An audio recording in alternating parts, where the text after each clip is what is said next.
పేరిట మీ అందరికీ షలోం. ఈరోజు దేవుని వాగ్దానము. నీవు నన్ను చూచి నమ్మితివి, చూడక నమ్మిన వారు ధన్యులని అతనితో చెప్పెను. యోహాను సువార్త 20వ అధ్యాయము 29వ వచనం. ప్రియులారా, ఈ దినము వాక్య ధ్యానములోనికి వెళ్లే ముందు చిన్న ప్రార్థన చేసుకుందాం. పరిశుద్ధుడవైన మా తండ్రి, ఈ నూతన దినమున మీ పాదాల చింతకు వస్తూ ఉన్నాం. ప్రభువా, అనుమానమును వేడి నమ్మకముతో నీ సన్నిధిలో నిలబడే కృపను మాకు ప్రసాదించండి. ఇప్పుడు మేము ధ్యానించబోయే మీ జీవము గల మాటలు మా హృదయాలను తాకాలని, మా విశ్వాసమును బలపరచాలని యేసు క్రీస్తు నామమున అడిగి పొందుకొని ఉన్నాము తండ్రి. ఆమెన్. ప్రియ సహోదరి సహోదరులారా, ఈరోజు ఈ వాక్యము వినుచున్న మీ అందరికీ మన ప్రభువును ప్రియరక్షకుడైన యేసు క్రీస్తు మహిమ కలిగిన నామమున ఈ నూతన దినపు శుభములను వందనములను తెలియజేయుచున్నాను. ప్రియులారా, క్రైస్తవ జీవితానికి పునాది విశ్వాసము. ఆ రీతిగానే క్రైస్తవ జీవితం అనేది ఒక ప్రయాణము. ఈ ప్రయాణము చూడటము ద్వారా కాదు, నమ్మడము ద్వారా మొదలవుతుంది. నేటి సమాజములో చూస్తేనే గాని నమ్మము అనే ధోరణి ఎక్కువగా ఉంది. కానీ దేవుని రాజ్యములో మాత్రము వేరు. నమ్మితేనే దేవుని మహిమను చూస్తావు. యోహాను సువార్త 20వ అధ్యాయములో పునరుత్థానుడైన యేసు క్రీస్తు తన శిష్యులకు కనిపించినప్పుడు తోమా అక్కడ లేడు. తోమా ఒక సామాన్య మనిషిలాగే ఆలోచించాడు. ఆయనకు భౌతికమైన రుజువు కావాలని కోరుకున్నాడు. అయితే 8 రోజుల తర్వాత యేసు మళ్ళీ ప్రత్యక్షమై తోమా అడిగినట్లే తన గాయాలను చూపించి అతని సందేహాన్ని నివృత్తి చేశారు. కానీ అదే సమయంలో రాబోయే తరాల విశ్వాసులైన మనందరినీ ఉద్దేశించి ఒక గొప్ప ధన్యతను ప్రకటించాడు. అదే చూడక నమ్మిన వారు ధన్యులు అని. మనము యేసును కళ్ళతో చూడలేదు, ఆయన గాయాలను తాకలేదు, కానీ ఆయన వాక్యము ద్వారా ఆయన ఉనికిని నమ్ముతున్నాం. ఈ విశ్వాసమే మనల్ని లోకము నుండి వేరు చేసి దేవుని బిడ్డలుగా మారుస్తుంది. ప్రియులారా, చాలా సంవత్సరముల క్రితము ఒక ప్రసిద్ధ చిత్రకారుడు ఒక అద్భుతమైన పెయింటింగ్ వేశాడు. ఆ చిత్రములో ఒక వ్యక్తి దట్టమైన చీకటిలో ఒక చిన్న దీపము పట్టుకొని కొండదారిలో నడుస్తూ ఉంటాడు. ఆ దీపము వెలుతురు కేవలము అతను వేసే ఒక అడుగుకు మాత్రమే సరిపోతుంది. ఆ దారి ఎక్కడికి వెళుతుందో, ముందు ఏముందో ఆ వ్యక్తికి అసలు కనిపించడం లేదు. ఒక విమర్శకుడు ఆ చిత్రాన్ని చూసి, ఇందులో అర్థము లేదు, ఆ చిన్న దీపము వెలుతుల్లో అతను గమ్యాన్ని ఎలా చేరుకోగలడు, దారి మొత్తము కనిపించేంత వెలుతురు ఉండాలి కదా అని అడిగాడు. దానికి ఆ చిత్రకారుడు నవ్వుతూ ఇలా సమాధానమిచ్చాడు, మిత్రమా, దారి మొత్తము కనిపించాల్సిన అవసరం లేదు. అతను ఆ చిన్న వెలుతుల్లో ఒక అడుగు వేస్తే ఆ దీపము అతనితో పాటు ముందుకు కదులుతుంది. అప్పుడు మరొక అడుగు వేయడానికి సరిపడా వెలుతురు వస్తుంది. అలా ఒక్కో అడుగు వేస్తూ పోతే అతను ఖచ్చితంగా తన గమ్యాన్ని చేరుకుంటాడు అని చెప్పాడు. అవును ప్రియులారా, మన క్రైస్తవ జీవితము కూడా సరిగ్గా ఇలాగే ఉంటుంది. మనకు భవిష్యత్తు అంత స్పష్టముగా కనిపించాలని దేవుడు మన కళ్ళ ముందే అద్భుతాలు చేయాలని కోరుకుంటాము. కానీ దేవుడు మనకిచ్చిన తన వాక్యము అనే దీపాన్ని 119వ సంకీర్తన 105వ వచనములో చెప్పబడినట్లు, ఆయన వాక్యము మన పాదములకు దీపము, మన త్రోవకు వెలుగయ్యున్నది అన్న వచనము ప్రకారము చూడక నమ్మడము అంటే దారి మొత్తము కనిపించకపోయినా దేవుని వాక్యమనే చిన్న దీపాన్ని పట్టుకొని ఆయన మీద నమ్మకముతో మొదటి అడుగు వేయడమే. మనము ఒక అడుగు వేయగానే దేవుడు మనకు తదుపరి మార్గాన్ని చూపిస్తాడు. యోహాను 20:29లో యేసు ప్రభు ఆశించిన విశ్వాసమిదే. అద్భుతము జరిగాక నమ్మడము కాదు, అద్భుతము జరుగుతుందని నమ్మి చీకటిలో కూడా అడుగు వేయడమే నిజమైన ధన్యత. ఈరోజు మీ సమస్యల మధ్య గమ్యము కనిపించడం లేదా? భయపడకండి. మీరు పట్టుకున్న దేవుని వాగ్దానాన్ని నమ్మి ఒక అడుగు ముందుకు వేయండి. ఆయన్ని మిమ్మల్ని గమ్యము చేరుస్తాడు. అవును ప్రియులారా, ఈరోజు చాలా సుస్పష్టముగా దేవుని వాక్యము సెలవిస్తుంది. ఏమని అనంటే, ఎవరైతే దేవుని నమ్మగలరో వారు ధన్యులు అని. ఆయన అద్భుతాలు చూస్తేనే నమ్ముతాము. ఆయన మాకు అనారోగ్యమును తొలగిస్తేనే నమ్ముతాము.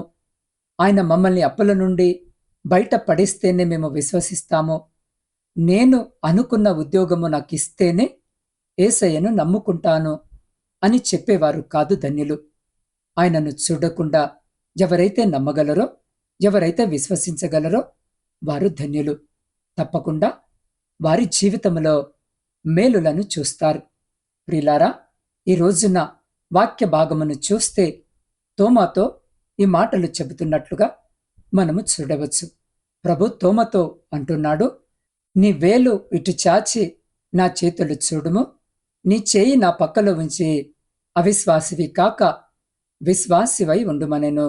అవును, శిష్యుడు, అపోస్తులలో ఒకడుగా ఉన్నటువంటి తోమ ఆయన వెంట 3.5 సంవత్సరాలు తిరిగిన తోమ యేసయ్యను నమ్మలేదు, అవిశ్వాసిగా మారిపోయాడు.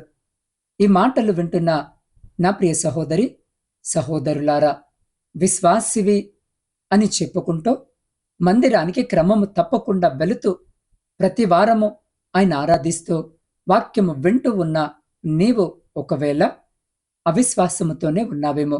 ఒక్కసారి ఈరోజు ఈ వాక్యము వినుచున్న నిన్ను నీవు ప్రశ్నించుకో, పరీక్షించుకో. నువ్వు నమ్మితేనే అద్భుతాన్ని చూస్తావు. నమ్మకుండా ఎన్ని రోజులు ప్రార్థన చేసినా నువ్వనుకున్న కార్యము నువ్వు చూడలేవు.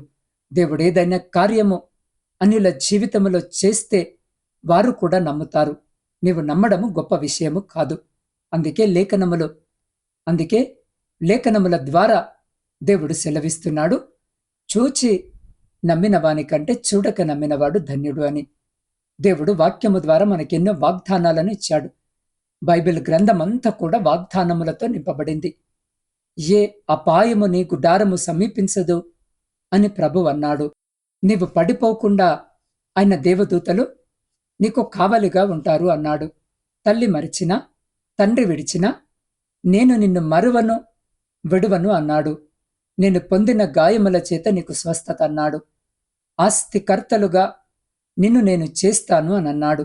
వీటన్నిటినీ పక్కన పెట్టి ఈ వాగ్దానములను నమ్మకుండా మనము విశ్వాసములో కొనసాగితే మనకు మరొక కొత్త వాగ్దానము కావాలి. అంటే అలా అయితేనే నమ్ముతాము, ఏదో ఒక కార్యము కనపరిస్తేనే మేము విశ్వసిస్తామని అవిశ్వాసముతో జీవించొద్దు, ఆయన ఇచ్చే ధన్యతను కోల్పోవద్దు అని వాక్యము సెలవిస్తా ఉంది. అయితే తోమా ఆ మాట చేత ఎంతో బాధపడ్డాడు, పశ్చాత్తాపపడ్డాడు. నా ప్రభువా, నా దేవా అని అన్నాడు. దాని తర్వాత అతనిలో ఉన్న అవిశ్వాసము తొలగిపోయి ఎంతో గొప్పగా సేవ చేశాడు. మన భారతదేశానికి వచ్చి అనేకమైన అద్భుతాలను జరిగించాడు. పండితులు సైతము తోమా యొక్క విశ్వాసమును చూసి ఆశ్చర్యపోయి యేసు ప్రభు వారిని విశ్వసించారు. నీవు నమ్మగలిగితే, నీవు సంపూర్ణమైన విశ్వాసముతో జీవించగలిగితే తప్పకుండా ఈరోజు ఈ వాక్యము వినుచున్న నీవు మేలులను చూస్తావు. నీ ద్వారా కూడా అనేక మంది రక్షించబడతారు, ఆశీర్వదించబడతారు.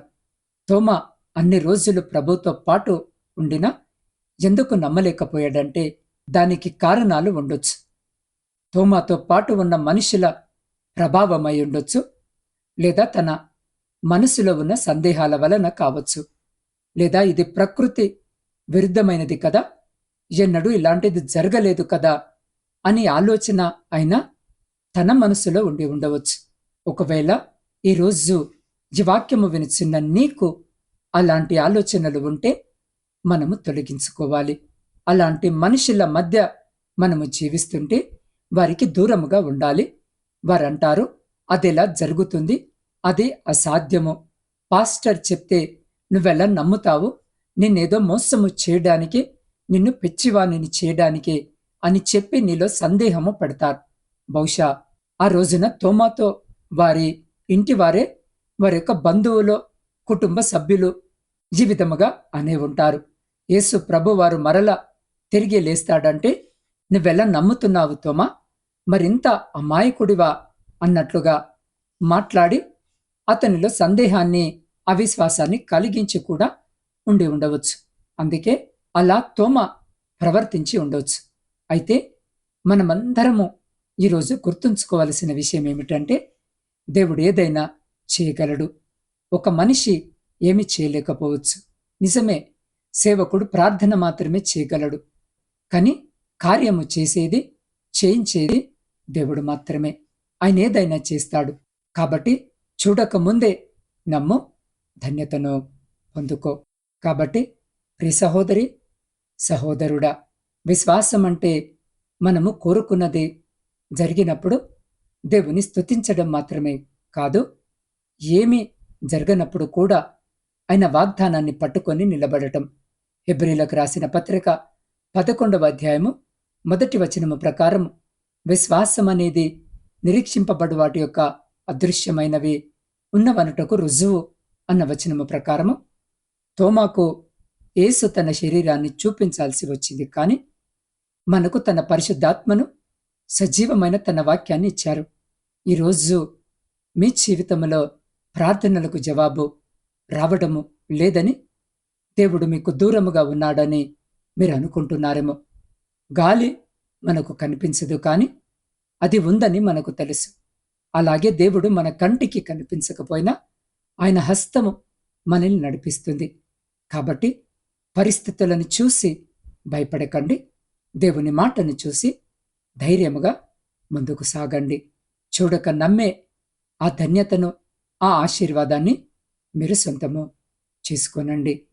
ప్రియులారా, ఈరోజు ఈ వాక్యము వింటున్న వారిలో ఎవరైనా సరే, ప్రభువా, నేను నా జీవితంలో పరిస్థితులను చూసి భయపడుతున్నాను, నాలో ఉన్న అనుమానాలను తొలగించి నాకు బలాన్ని, విశ్వాసాన్ని ఇవ్వండి అని కోరుకుంటున్నారా? తోమావలే, ప్రభువా, నా దేవా అని ఆయన్ని మీ సొంత రక్షకునిగా అంగీకరించాలని అనుకుంటున్నారా? అయితే మీరున్న స్థితిలోనే వీలైతే మోకరించి లేదా నిలబడి ఉండి మీ హృదయముపై మీ కుడి చేతిని వేసుకొని, లేదా మీ 2 చేతులు ఆకాశము వైపుకెత్తి నాతో పాటు ఈ ప్రార్థనలో ఏకీభవించండి. మహా పరిశుద్ధుడా, సర్వశక్తిమంతుడా, సకల ఆశీర్వాదాలకు కారణభూతుడవైన మా ప్రియ పరలోకపు తండ్రి, మీ పరిశుద్ధ నామమునకు వందనములు, స్తోత్రములు. ప్రభువా, ఈ సమయంలో మీ జీవము గల వాక్యము ద్వారా మీరు మాతో మాట్లాడినందుకు వందనాలు. చూడక నమ్మిన వారు ధన్యులు అని మీరు సెలవిచ్చిన రీతిగా మాలో ఉన్న ప్రతి అవిశ్వాసాన్ని, సందేహాన్ని తీసివేసి మీపై పూర్తి నమ్మకంతో జీవించే కృపను మాకు ప్రసాదించండి. ఎటువంటి అనుమానము లేకుండా మేము ప్రార్థించినప్పుడు మా జీవితాల్లో గొప్ప కార్యాలు జరుగుతాయని మీరు నేర్పిన సత్యాన్ని బట్టి మీకు స్తోత్రాలు. అయ్యా, ఈరోజు ఎందరైతే అనారోగ్యంతో బాధపడుతున్నారో వారందరినీ మీ గాయపడిన హస్తంతో తాకండి. ఆయన పొందిన దెబ్బల ద్వారా మనకు స్వస్థత కలుగుచున్నది అన్న వాగ్దానము చొప్పున ప్రతి బిడ్డకు పరిపూర్ణ ఆరోగ్యమునివ్వండి. ముఖ్యముగా ఐసీయూలో ఉండి శ్వాస తీసుకోవడానికి ఇబ్బంది పడుతున్న బిడ్డలను జ్ఞాపకము చేసుకోండి. క్యాన్సర్ వ్యాధి చేత బాధపడుతున్న బిడ్డల్ని జ్ఞాపకం చేసుకోండి. హృదయ సంబంధిత వ్యాధుల చేత బాధపడుతున్న బిడ్డల్ని జ్ఞాపకం చేసుకోండి. అయ్యా, కిడ్నీ సంబంధిత వ్యాధుల చేత బాధపడుతున్న బిడ్డల్ని జ్ఞాపకం చేసుకోండి. మూర్ఛ వ్యాధితో బాధపడుతున్న బిడ్డల్ని జ్ఞాపకం చేసుకోండి. HIV చేత బాధపడుతున్న బిడ్డల్ని జ్ఞాపకం చేసుకోండి. పక్షవాతము చేత బాధపడుతున్న బిడ్డల్ని జ్ఞాపకము చేసుకోండి. అంధకార సంబంధమైన శక్తుల చేత బాధింపబడుతున్న బిడ్డలని జ్ఞాపకము చేసుకోండి. మరణకారిని జీవముగా మార్చగలిగిన శక్తి మీకున్నదయ్యా. అద్భుతమైన స్వస్థతను ఈ బిడ్డలందరికీ దయచేయమని వేడుకుంటున్నాం. ఆర్థికంగా చితికిపోయి అప్పుల ఊబిలో చిక్కుకున్న బిడ్డలను విడిపించండి. వారి కష్టార్జితాన్ని దీవించి అయ్యా, శ్రేష్టమైన ఆశీర్వాదమును వారికి అనుగ్రహించండి. కుటుంబాలలో ఉన్న కలహాలను, భార్యాభర్తల విభేదాలు, ఆస్తి తగాదాలు మరియు ఇరుగు పొరుగు వారితో ఉన్న గొడవలను కొట్టివేయండి. అందరితో సమాధానముగా, ప్రేమగా జీవించే మనసును ప్రతి బిడ్డకు దయచేయండి. అయ్యా, నిరుద్యోగముతో ఉన్న బిడ్డలకు మంచి ఉపాధిని చూపండి. యవనస్తులు లోకము వైపు, వ్యసనాలకు, చెడు మార్గాలకు బానిసలు కాకుండా మీ కృపచేత వారిని బలపరచండి. పరీక్షల కొరకు సిద్ధపడుతున్న, పరీక్షలు రాస్తున్న బిడ్డలను కూడా జ్ఞాపకము చేసుకుని మీ జ్ఞానము చేత నింపి మంచి ఆరోగ్యము దయచేయండి. వివాహ ప్రయత్నాల్లో ఉన్నవారిని మీ చిత్తానుసారమైన తోడును, సంతానము లేని వారికి గర్భఫలమును దయచేయండి. గర్భిణీ స్త్రీలకు క్షేమాన్ని, బలాన్ని ప్రసాదించండి. కోర్టు మరియు భూ సమస్యలతో సతమతమవుతున్న బిడ్డల పక్షాన మీరు వ్యాజ్యమాడి వారికి న్యాయమైన విజయాన్ని చేకూర్చండి. ప్రభువా, మా దేశాన్ని దీవించండి. కులమత భేదాలు లేని సమాధానకరమైన దేశముగా మా దేశాన్ని నిలబెట్టండి. అధికారులకు మంచి జ్ఞానాన్ని ఇవ్వండి. ఇతర ఇతర దేశాల్లో ఒంటరిగా ఉంటున్న బిడ్డలకు మీరే ధైర్యాన్ని దయచేయండి. వారి చేతుల కష్టార్జితాన్ని దీవించండి, ఆశీర్వదించండి. ఆ దేశంలో వారు స్వేచ్ఛగా పని చేసుకుంటూ కావలసిన అనుమతులను, అకామాలను అనుగ్రహించండి. వారున్న చోట ఎవరైతే హింసలకు గురవుతున్నారో బిడ్డలతో మీరుండండి. వారి యజమానులతో మాట్లాడండి. వారి పై అధికారులతో మాట్లాడి వారి మనసును మార్చి నీ బిడ్డలను ప్రేమించే విధముగా జ్ఞాపకము చేసుకోమని వేడుకుంటున్నాం. వారి చేతుల కష్టారితమును రెండంతలుగా దీవించి వారిని, వారి కుటుంబాలను మీ కృపలో భద్రపరచమని వేడుకుంటున్నాం. దేవా, సేవకుల పరిచర్యలను సరిహద్దులు దాటించి విస్తరింపజేయండి. అనాథలను, వితంతులను, అభాగ్యులను మీరే ఆదరించి పోషించండి. అయ్యా, ప్రాముఖ్యంగా నాత్మీయ కుటుంబ సభ్యులందరినీ జ్ఞాపకము చేసుకోండి. ఈ దినము వారందరినీ నీ పరిశుద్ధ పాదాల చెంతకు తీసుకొని వస్తూ ఉండగా వారి ప్రతి ప్రార్థన విన్నపాన్ని మీ పరిశుద్ధమైన హస్తాల్లో పెడుతూ ఉండగా ప్రతి న్యాయమైన కోరికకు మీరు సమాధానము దయచేయమని వేడుకుంటున్నాం. అయ్యా, మా ప్రార్థనలన్నీ మీ పాద సన్నిధికి చేర్చుకోమని మా రక్షకుడును సర్వశక్తిమంతుడైన యేసు క్రీస్తు వారి ఉన్నతమైన నామములో ప్రార్థించి స్తుతించి అడిగి పొందుకొని ఉన్నాము తండ్రి. ఆమెన్.